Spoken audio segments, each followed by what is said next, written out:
Darshan and ಗ್ಯಾಂಗ್ನಿಂದ Renukaswamy ಕೊಲೆ ಪ್ರಕರಣಕ್ಕೆ ಸಂಬಂಧಪಟ್ಟಂತೆ ಪ್ರಕರಣದ A5 ಆರೋಪಿ ನಂದೀಶ್ ಕುರಿತಾಗಿ ಪೋಷಕರಿಗೂ ಕೂಡ ಸೂಕ್ತ ಮಾಹಿತಿ ಇಲ್ಲ.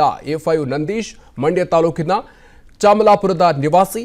ಚಾಮಲಾಪುರದ ಕರಿಯಪ್ಪ ಭಾಗ್ಯಮ್ಮ ದಂಪತಿಯ ಪುತ್ರ ಈತ. ನಂದೀಶ್ ಮೂಲತಃ ಮಂಡ್ಯ ತಾಲೂಕಿನ ಚಾಮಲಾಪುರ ಗ್ರಾಮದವರು. ಈಗ ಸದ್ಯ ರೇಣುಕಾಸ್ವಾಮಿ ಕೊಲೆ ಕೇಸ್ನಲ್ಲಿ 5ನೇ ಆರೋಪಿ ಅಂತಲೇ ಹೇಳಲಾಗ್ತಾ ಇದೆ. ಈಗ ನಾನು ಅವ್ರ ಮನೆ ಹತ್ರ ಇದ್ದೀನಿ.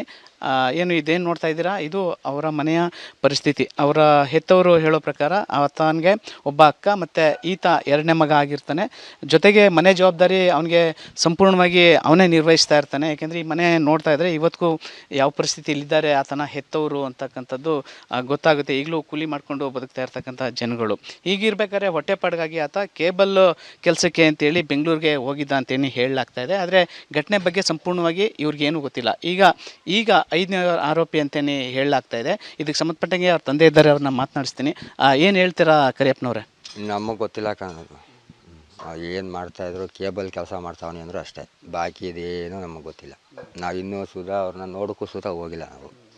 ನಮ್ಮ ಮಗ ಬೆಂಗಳೂರಿಗೆ ಹೋಗಿ ಎಷ್ಟು ದಿನ ಆಯಿತು? ಅಲ್ಲೇ 8-9 ವರ್ಷದ ಮೇಲೆ ಆಯಿತು. ಇಲ್ಲಿಗೆ ಯಾವಾಗ ಬರ್ತಾ ಇದ್ದ? ಅಂದರೆ ಎಷ್ಟು ದಿನಕ್ಕೊಂದ್ಸಲ ಬರ್ತಾಯಿದ್ರು? ಬರ್ತಾಯಿದ್ರು, ವಾರಕ್ಕೊಂದೇ ದಿವಸ ಗೊತ್ತಿತ್ತು. ಅಷ್ಟು ಬಿಟ್ಟರೆ ಇನ್ನೇನೂ ಇಲ್ಲ. ನಿಮ್ಮ ಹತ್ರ ಏನು ಮಾತಾಡ್ತಿರ್ಲಿಲ್ಲ? ಅದೇ ಬಂದಾಗ ಏನೋ ವಾರಕ್ಕೊಂದ್ಸತಿ ಬರ್ತಿದ್ರು, ಮಾತಾಡ್ತಿದ್ರು, ಫೋನಲ್ಲಿ ಇವನಲ್ಲಿ ಮಾತಾಡ್ಕೊತಿದ್ರು, ಹೋಯ್ತಿದ್ರು ಅಷ್ಟೇ. ಅಷ್ಟು ಬಿಟ್ಟರೆ ನೀನು ಯಾವ ಏರಿಯಾದಲ್ಲಿ ಇದೆಯೇ ಏನು ಎತ್ತ ಅಂತ ನಮಗೂ ಗೊತ್ತಿಲ್ಲ. ಯಾವ ಏರಿಯಾದಲ್ಲಿ ಕೆಲಸಕ್ಕೆ ಹೋಯ್ತಾನೆ ಅಂತ ಗೊತ್ತಿಲ್ಲ ನಮಗೆ. ಅಂದರೆ ಕೇಬಲ್ ಕೆಲಸ ಅಂತಲೇ ಅಷ್ಟೇ ಹೇಳ್ತಿದ್ದ, ಏನು ಕತೆ ಅಂತಕ್ಕಂಥದ್ದು? ಕೇಬಲ್ ಅಷ್ಟೇ. ಇಲ್ಲೂ ಬಂದಾಗ ಅಂದರೆ ಅವನು ಏನು ಓದಿದ್ರು, ಏನು ಕತೆ, ಅಥವಾ ಈ ಕೆಲಸನೇ ಬೇಕು ಅಂತ ಏನಕ್ಕೆ ಹೆಂಗೆ ಹೋಗಿದ್ದು? ಅವನು ಓದಿಲ್ವಲ್ಲ, ಅವನು ಕಮ್ಮಿ ಓದಿರೋದೇ ಕಮ್ಮಿ. ಅವನು ಇನ್ನು ಬೇರೆ ಕೆಲಸಕ್ಕೆ ಏನು ಸೇರಿಸ್ಕೊಂಡವ್ರು ಅವನ್ನ. ಮನೆ ಜವಾಬ್ದಾರಿ ಏನಾದ್ರು ನಡೆಸ್ತಿದ್ರಾ? ಅವನೇ ನಡೆಸ್ತಿದ್ದ. ತಿಂಗಳಿಗೆ ಒಂದು 8-9 ಸಾವಿರ ದುಡ್ಡು ಕೊಡ್ತಿದ್ದ ತಿಂಗಳಿಗೆ.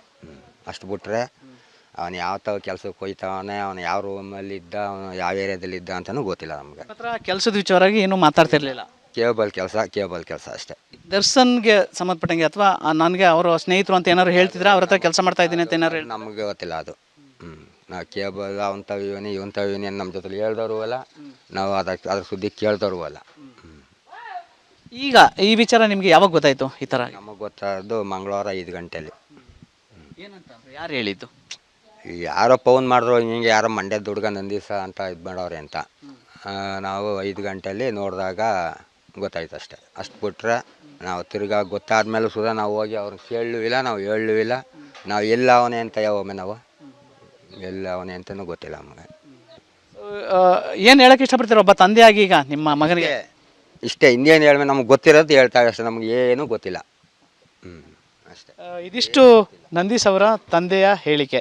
ಕ್ಯಾಮ್ರಾ ಪರ್ಸನ್ ಮಧು ಜೊತೆ ರವಿ ಲಾಲಿಪಾಳ್ಯ, ವಿಸ್ತಾರ ನ್ಯೂಸ್, ಮಂಡ್ಯ. ಅನುಕ್ಷಣದ ಸುದ್ದಿಗಳಿಗಾಗಿ ವಿಸ್ತಾರ ನ್ಯೂಸ್ ಯೂಟ್ಯೂಬ್ ಚಾನೆಲ್ ಸಬ್ಸ್ಕ್ರೈಬ್ ಮಾಡಿ. ಹೊಸ ಸುದ್ದಿಗಳ ನೋಟಿಫಿಕೇಶನ್ಗಾಗಿ ಬೆಲ್ ಐಕಾನ್ ಕ್ಲಿಕ್ ಮಾಡಿ. ಲೇಟೆಸ್ಟ್ ಅಪ್ಡೇಟ್ಸ್ಗಾಗಿ www.vistaranews.com ವೆಬ್ಸೈಟ್ಗೆ ವಿಸಿಟ್ ಮಾಡಿ. ಅಂಗೈಯಲ್ಲೇ ಜಗತ್ತಿನ ಸುದ್ದಿ ತಿಳಿಯಲು ವಿಸ್ತಾರ ನ್ಯೂಸ್ ಕನ್ನಡ ಆಪ್ ಡೌನ್ಲೋಡ್ ಮಾಡಿ.